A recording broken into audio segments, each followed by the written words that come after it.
বলার ভাষা হারিয়ে যায়। মানুষ যেন মেরুদণ্ডহীন প্রাণী হয়ে যায়, তো যেন সীমাহীন হয়ে যায়।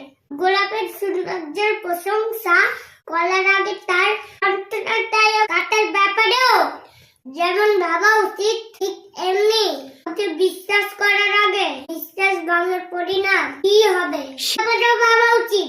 এক হাঁড়ি দুধ নষ্ট করাতে যেমন এক ফোঁটা লেবুর রস যথেষ্ট, ঠিক এমনি বিশ্বাসটা নষ্ট করাতে হালকা সন্দেহ হারানোটাই যথেষ্ট। বিশ্বাস অদ্ভুত একটা জিনিস। কাউকে বিশ্বাস না করে যেমন পথ চলতে পারে না, আবার বিশ্বাস ভেঙে যাওয়ার তো কেউ মানুষ মানতে পারে না।